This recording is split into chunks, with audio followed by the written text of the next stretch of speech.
योग्यता है हमारी। इससे पहले इनका यज्ञ पूरा हो तथा इन्हें कोई नई शक्ति प्राप्त हो, हमें चलकर इनका यज्ञ विध्वंस करना चाहिए। और तभी इनकी दैवी शक्ति के सामने हमारी जादूगरी मात खा जाती है। ठीक है, चलो चलो।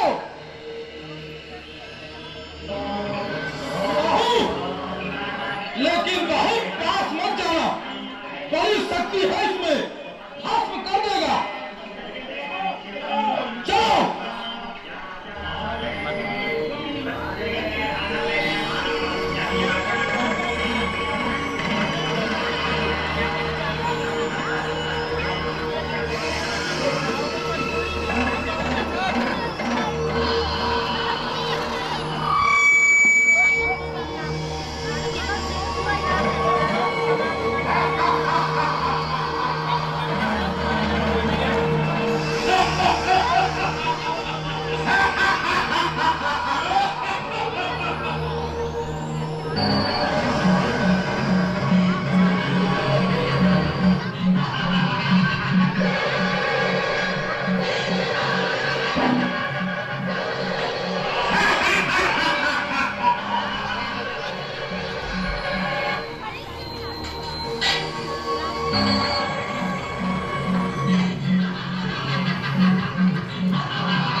हम जिस यज्ञ का अनुष्ठान कर रहे हैं उसका विषय ही ऐसा है कि हम क्रोध नहीं कर सकते, अतएव हम इन्हें श्राप भी नहीं दे सकते। आप सब तो जानते ही हैं कि क्रोध का विकार मन में आते ही आत्मसिद्धि नष्ट हो जाती है, अतएव मैं इन्हें श्राप भी नहीं दे सकता। तो क्या मुनिवर, असुरों का नशा इसी तरह बढ़ता रहेगा और हम जन कल्याण के लिए कोई यज्ञ अनुष्ठान नहीं कर पाएंगे? इसका उपाय हमने सोच लिया है। वो क्या है मुनिवर? हम आज ही अयोध्या नरेश महाराज दशरथ के पास जाएंगे और उनसे सहायता मांगेंगे। सूर्यवंश में निर्गुण ब्रह्म का अवतार हो चुका है। भगवान का अवतारी रूप इन दुष्टों के हनन एवं संतों के रंजन के लिए ही हुआ है। अब समय आ गया है कि मैं अयोध्या जाकर महाराज दशरथ से श्री राम को मांग लाऊं। अब आप सावधान रहिएगा।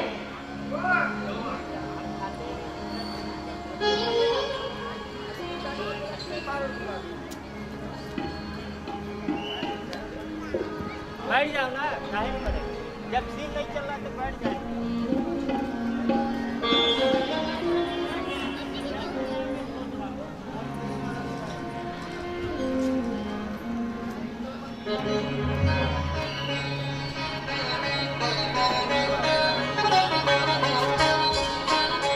महाराज की जय हो।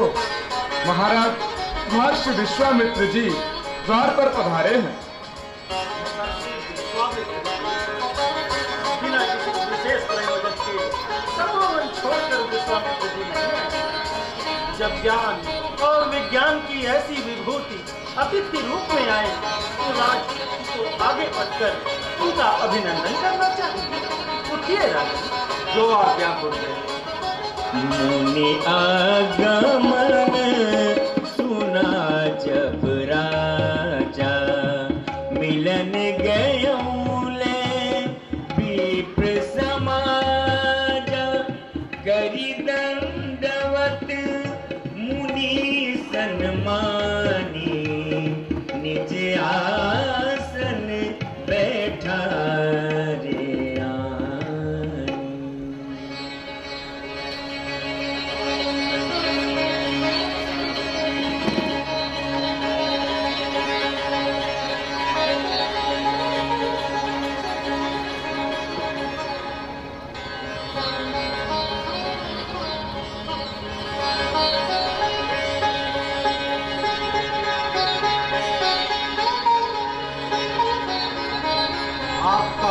स्वागत है तपोनिधि। आज आपके आगमन से अयोध्या नगरी धन्य हो गई। सूर्यवंश के राजा दशरथ आपके साम्राज्य में सर्वत्र कुशल मंगल तो है ना? प्रभु, जहाँ आप जैसे महान विभूति के चरण कमल आ जाए वहाँ सब मंगल ही मंगल है। आज आपके आगमन से मेरा पूरा घर तीर्थ हो गया, मेरा जीवन धन्य हो गया। अयोध्यानाथ, तुम्हारी शिष्टता देखकर, तुम्हारी विनम्रता देखकर हम प्रसन्न हुए और हमें यह विश्वास हो गया कि तुम्हारे राज्य में ऋषि मुनियों के धर्म एवं सत्कर्म निर्विघ्न पूरे होते होंगे। प्रभु, धर्म और सत्कर्म की सेवा में सर्वस्व समर्पण करने के लिए रघुकुल का बच्चा बच्चा वचनबद्ध है। मुनि, आप आज्ञा कीजिए कि किस अभिप्राय से आपका आगमन हुआ है। आपकी जो भी आज्ञा होगी दशरथ उसे प्राण देकर भी पूरा करेगा। धन्य हो रघुकुल शिरोमणि, इस पृथ्वी पर दूसरे किसी के मुख से ऐसे उदार वचन संभव नहीं। और क्यों न हो, आपको ब्रह्मर्षि वशिष्ठ जी से उपदेश जो प्राप्त है। राजन, हमारे हृदय में जो बात है और हम जिस कार्य के लिए आए हैं, कृपा करके वह कार्य पूर्ण करें। बस आपकी आज्ञा मात्र की देर है मुनिवर। हे दशरथ, वैसे तो हम आशीष ही देने आए हैं, लेकिन इस बार दक्षिणा में तुमसे कुछ लेने आए हैं। राजन, तपोवन में राक्षसों का उत्पात दिन प्रतिदिन बढ़ता जा रहा है, जिससे हमारे यज्ञ, हमारी आध्यात्मिक साधना और हमारे ज्ञान विज्ञान के प्रयोग पूरे नहीं हो पा रहे हैं। आर्य भूमि में ऐसे दुष्कर्म और दुस्साहस करने वाले कौन है ऋषिवर?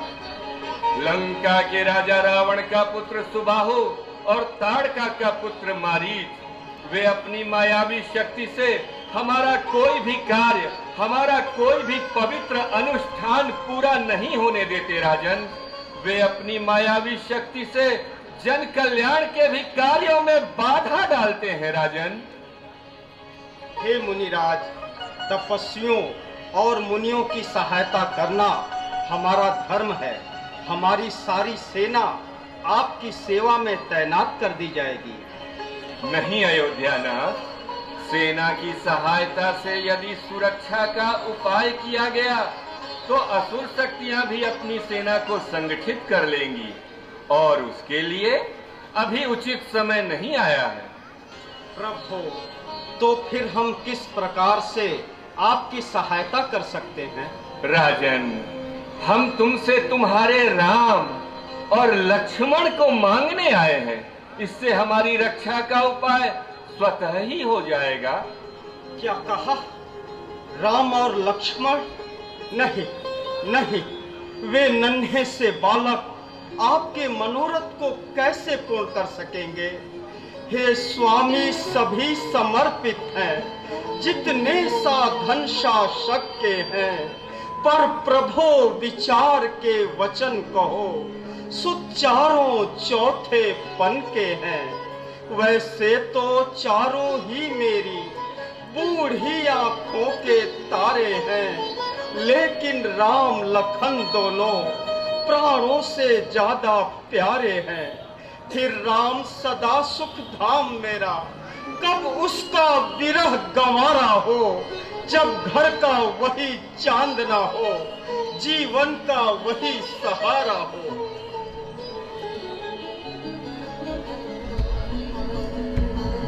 बस राजन, बस। धर्म और आदर्श की बड़ी बड़ी बातें करना और बात है, परंतु उसे निभाना कोई और बात है। दशरथ तो जैसे ज्ञानी को बच्चों की इतनी ममता है, जा चुकी जवानी दीवानी, फिर भी माया में भ्रमता है। उपकार संत का करने में इतना विलंब, इतनी अड़चन, कुछ दिन को उनको देने में इतनी बातें, इतनी उलझन।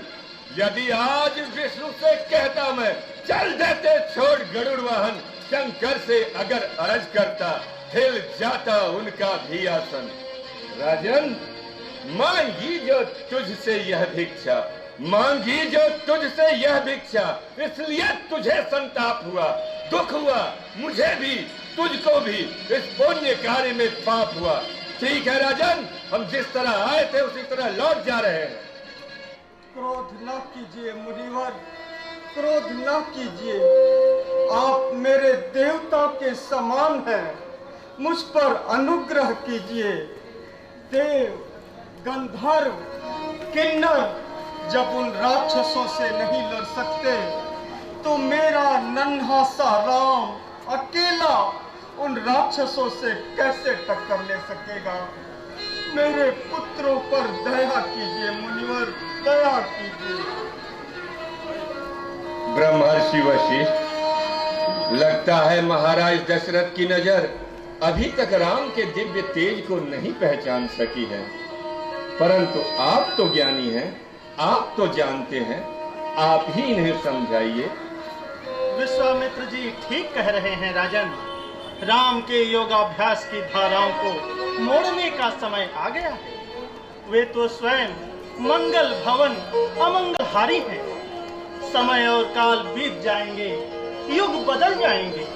वशिष्ठ और विश्वामित्र पुस्तकों के पन्नों में लिखित रह जाएंगे, परंतु राम का नाम धर्म और संस्कृति की पहचान बनकर अमर और अविनाशी बना रहेगा। संभव है इसी में लोक कल्याण छुपा हो। आप गुरुजनों की आज्ञा को मैं शिरोधार्य करता हूँ। आर्य सुमन, राम और लक्ष्मण को शीघ्र बुला लाओ। अति आदर दो तनय बुलाए, हृदय लाई बहु भांति सिखाए। मेरे प्राण नाथ सुत दो, तुम मुनि पिता आन नहीं को।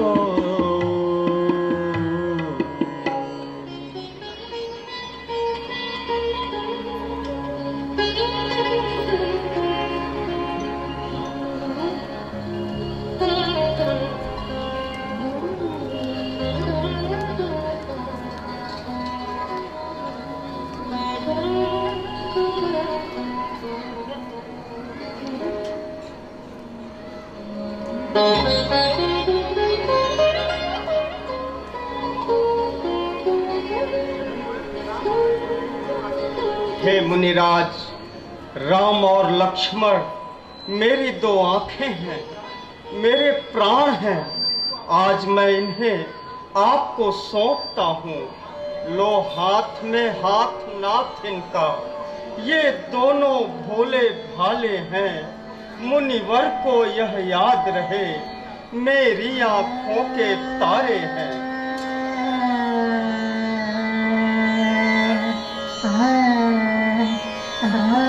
निश्चिंत रहो राजन, आपका है धर्म रक्षक, मेरा रक्षक राम है, और इन दोनों की रक्षा यह हमारा काम है। पुत्र राम, लक्ष्मण, आज से महर्षि विश्वामित्र जी ही तुम्हारे माता व पिता के समान होंगे। इनकी आज्ञा व सेवा ही तुम्हारा धर्म होगा। पिताश्री, हम आपके आदेशों का पूर्ण रूप से पालन करेंगे। हमें आशीर्वाद दीजिए।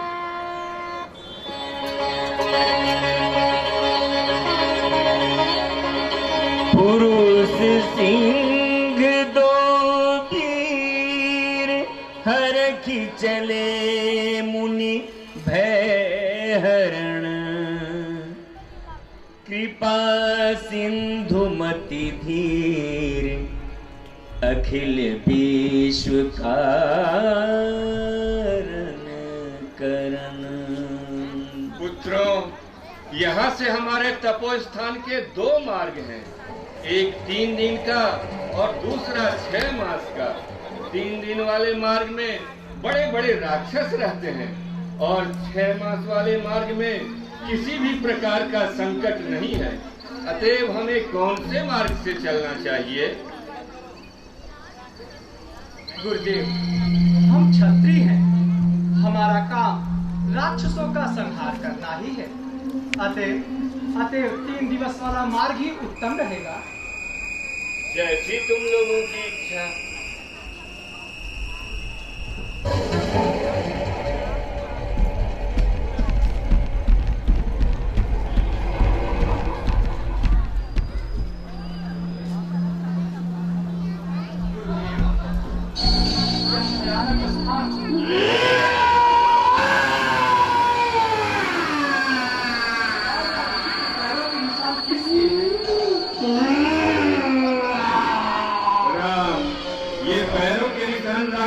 ताड़का के हैं जो बेचारे यात्रियों को मारकर खा जाया करती है, इसलिए इसे मारकर इस मार्ग को निष्कंटक बनाओ रघुनंदन।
एक तरफ आपकी आज्ञा और दूसरी ओर नारी जाति पर शत्रु खाना।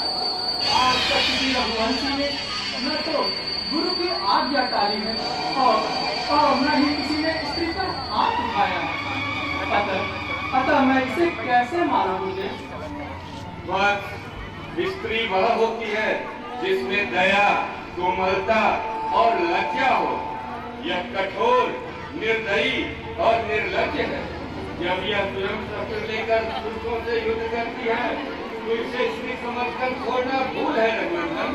तुम किसी प्रकार की चिंता मत करो। मैं मार दूं गुरुदेव? नहीं लक्ष्मण, तुम्हारे लिए अभी और भी अवसर आएंगे। अभी तो राम को ही आरंभ करने दो। जो आज्ञा गुरुदेव।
तुम्हारे सिवाय ताड़का का कोई भी वध नहीं कर सकता। आपका अनुग्रह गुरुदेव।